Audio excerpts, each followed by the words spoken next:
Welcome back to price action trading series from Market Secrets. This is episode 40 of this series, and in this episode we are going to talk about trading time frame configurations. But before we get started, I'd like to mention one thing here. We have recently started Algo Trading using Python. So if you are someone who is interested in learning Algo Trading through Python, then you can follow our Algo Trading series. I'll leave the link to that series in the description section of this video. And with that note, let's jump into today's session. Trading time frame configurations. There are a lot of trading time frame configurations that we can come up with based on the type of trader that you are. But in this episode, we are going to stick to some standard trading time frame configurations. So let's look at some of the templates or ready-made trading time frame configurations that's available. Number one, positional traders. So if you are a positional trader, for the big picture, you can use monthly chart. So monthly chart will be our supply or demand or SD range and the bigger picture direction. And when it comes to the immediate range, weekly chart will be our immediate direction and it will be part of our top-down sequence analysis. And when it comes to the execution time frame and the trade management time frame, it will be our daily chart. So monthly would be your bigger picture time frame, weekly would be your immediate direction, and your trade management and execution will be at the daily chart.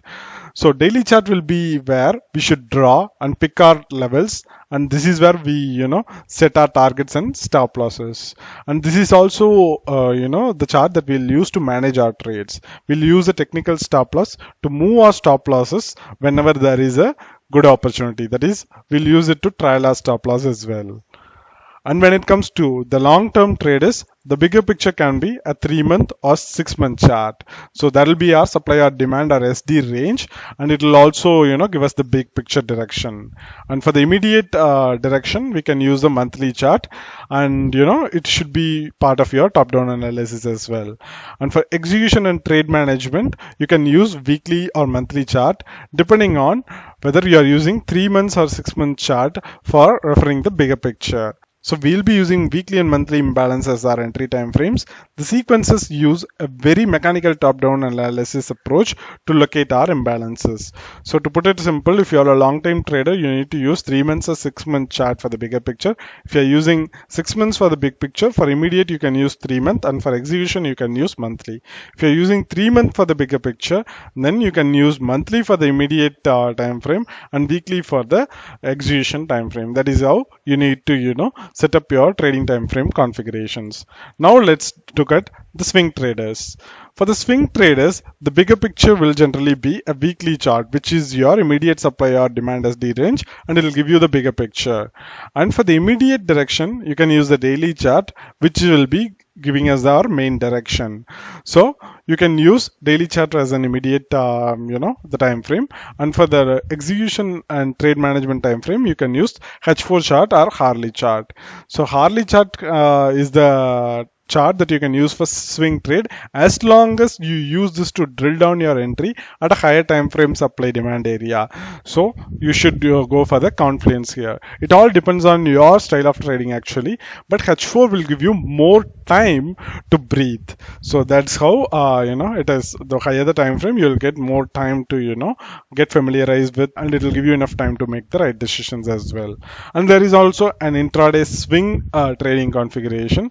So if you choose H1 as our entry time frame instead of H4, if you're going to choose H1 as our execution time frame, then we can use this particular combination because it will give you some intraday trading opportunities. So H1 will be your execution and trade management time frame. H4 will be your the immediate direction time frame, and the bigger picture time frame will be daily in this case, which will give us our SD range as well. So it will give us the bigger picture direction. So this is the two setups that you can ready-madely use for the swing trading. In case you are a pure intraday trader, what should you do? In that case, your bigger time frame will be 4-hour chart, and your immediate time frame would be 1-hour chart, and your lower time frame would be 15-minute chart. But beginners should never go below H1 time frame or even H4 time frame to locate the trades. But if you still want to go ahead, no one can stop you. It's your call. Now let's talk about a very, very important point, which is concentrating on one single time frame combinations. You should choose only one combination. Stick to your decision and don't change your mind. You can hide all the other time frame buttons that you're not going to use. Enable only the ones that you have chosen for your sequence. If you do this in short period of time, you will see that you will start improving your trades and you will also start seeing better returns because your mind will not have to take into account so many time frames and information. So the level of information that you need, it should be a proper as well. If you feed in too much information, you'll get confused easily and you'll easily make wrong decisions. So choose one combination, stick to it, and just do it. Don't find any excuses not to do it. Hide those time frames you're not going to use and concentrate only on those that you will use. It's that simple.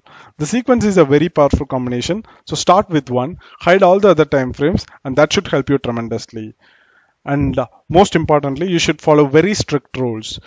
Otherwise, you will enter an unbreakable loop. A huge percentage of your success lies in controlling your emotions and managing your exits correctly. So, pulling the trigger is not an issue here. Following the strict rules is the issue, and please do it very diligently.